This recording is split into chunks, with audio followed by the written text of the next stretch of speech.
ભાવનગર શહેરના કાળિયાબીડ વિસ્તારમાં રહેતા અને હાદાનગર વિસ્તારમાં સત્યનારાયણ સોસાયટીમાં પ્લોટ ધરાવતા શખ્સનો પ્લોટ પચાવી પાડવાને પગલે પોલીસ ફરિયાદ નોંધાઈ હતી। ફરિયાદી લક્ષ્મીનારાયણ ગુજ્જુ રામસુંદરે સત્યનારાયણ કો-ઓપરેટિવ હાઉસિંગ સોસાયટીના પ્લોટ નંબર 137ના ખોટા બનાવટી એલોટમેન્ટ લેટર અને સર્ટિફિકેટ ઊભા કરીને સોસાયટીના પ્રમુખ અને મંત્રીની ખોટી સહીઓ કરી દસ્તાવેજના આધારે લઈ પચાવી પાડવાનો પ્રયત્ન કર્યો હોવાની ચિરાગભાઈ બિપિનભાઈ મકવાણા સામે ફરિયાદ નોંધાવ્યા બાદ પોલીસ તપાસમાં અમિત મેહુલભાઈ ઉલવા નામના શખ્સનું નામ ખુલતા પોલીસે તેને ઝડપીને કોર્ટમાં રજૂ કરી 2 દિવસના રિમાન્ડ મેળવ્યા હોવાનું પોલીસ સૂત્રોમાંથી જાણવા મળ્યું છે।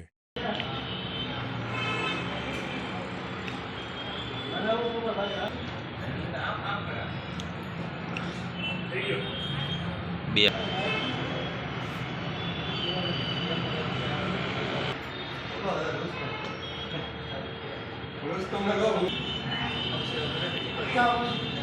अच्छा